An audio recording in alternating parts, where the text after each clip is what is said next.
Bismillahirrahmanirrahim. Assalamualaikum warahmatullahi wabarakatuh. Kami dari kelompok 14. Perkenalkan, nama saya Rahmat Febrianto.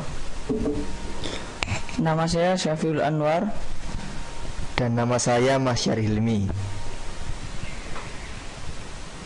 Yang pertama, untuk lebih lanjut, apa itu SQL? SQL adalah singkatan dari Structure Query Language. SQL adalah sarana untuk mengakses database suatu bahasa komputer yang mengikuti standar ANSI, yang dapat mengeksekusi query terhadap suatu database dan juga mengambil data dari suatu database, menambahkan data ke dalam suatu database, menghapus data pada suatu database, dan dapat melakukan update terhadap data pada database.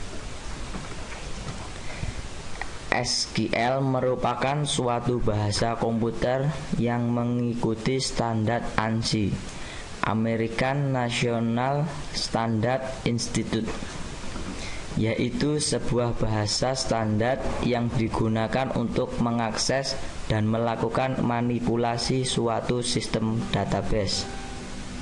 Statement dalam SQL dapat digunakan untuk mengakses data atau mengupdate data pada suatu database. SQL utamanya berfungsi dalam suatu relation database, seperti misalnya Oracle, SQL Server, Database 2, Informix, Sybase, Microsoft Access, MySQL, Firebird, dan masih banyak lagi yang lainnya. Yang selanjutnya yaitu tabel pada SQL. Suatu database berisi dari satu atau lebih tabel. Setiap tabel diberi nama tertentu yang berhubungan dengan isinya. Contohnya, tabel yang isinya mengenai data pelanggan diberi nama tabel customer. Tabel itu sendiri berisi dari satu atau sekumpulan rekod. Dan rekod sendiri adalah satu baris data yang dibentuk oleh satu atau beberapa file. File-file inilah yang berisi data. Berikut ini adalah contoh dari suatu tabel yang berisi data. Berikut ini adalah contoh dari tabel yang bernama karyawan. Dari mulai tabel kolom yang pertama yaitu nama depan, nama belakang, kota asal, asal sekolah, dan tahun lulus. Tabel di atas terdiri dari 5 buah rekod. Masing-masing rekod terdiri dari 5 buah file, yaitu nama depan, nama belakang, kota asal, asal sekolah, dan tahun lulus. Baik, terima kasih. Untuk selanjutnya saya akan menjelaskan bagaimana kita membuat query pada SQL. Pertama-tama kita buka Microsoft Access.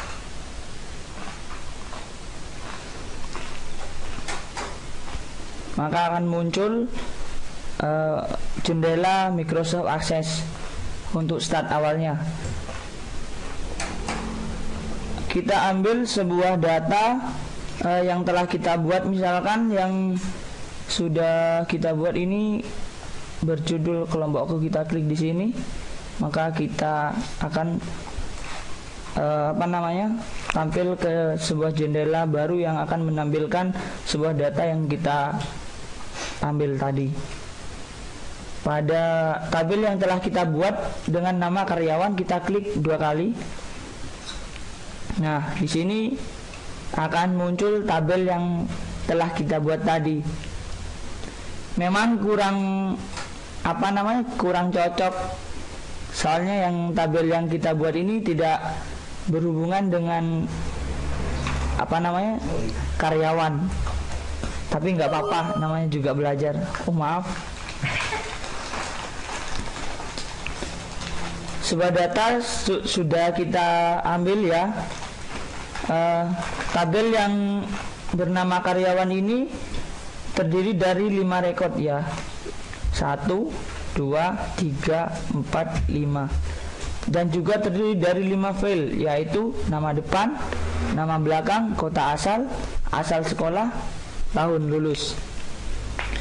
Oke, selanjutnya query pada SQL. Query pada SQL untuk menampilkannya ya, kita klik menu create di sini. Setelah itu kita ke query design. Maka akan ditampilkan jendela show table untuk menampilkan tabel yang mana kita akan buat query. Tabel yang kita buat dengan nama karyawan kita klik 2 kali. Kita close.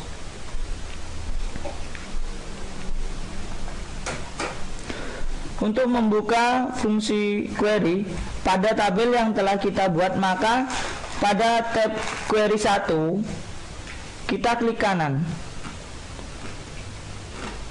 Kita klik SQL view. Nah, di sini ada tombol fungsi select. Ini bertugas untuk mengakses data dari suatu tabel dalam suatu database. Misalkan pada query ini kita akan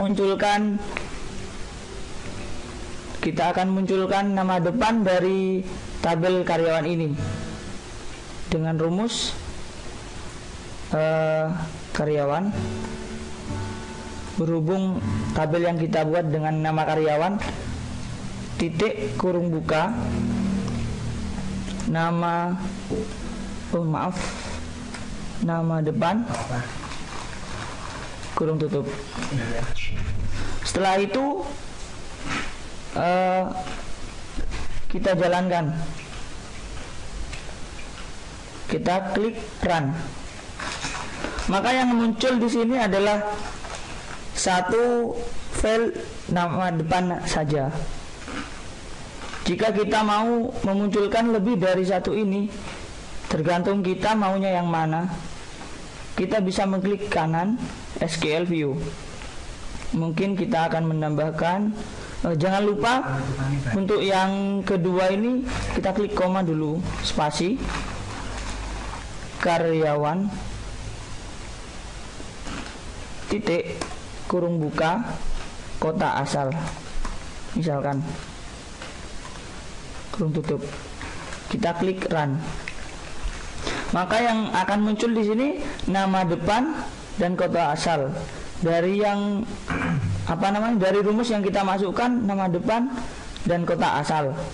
Maka yang akan muncul di sini adalah nama depan dan kota asal. Misalkan kita akan menambahkannya lagi, koma, karyawan,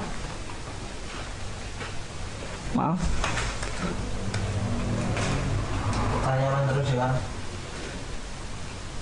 titik kurung buka, tahun lulus, kurung tutup. Kita klik run. Maka yang akan dimunculkan di sini dari rumus yang kita klik tadi adalah nama depan, kota asal, dan tahun lulus. Jadi beginilah presentasi dari kelompok 14 ini. Mungkin ada salah kata yang disengaja ataupun tidak. Berhubung kita sama-sama masih belajar, mungkin ada banyak salah, mohon dimaafkan. Terima kasih. Saya akhiri. Wassalamualaikum warahmatullahi wabarakatuh.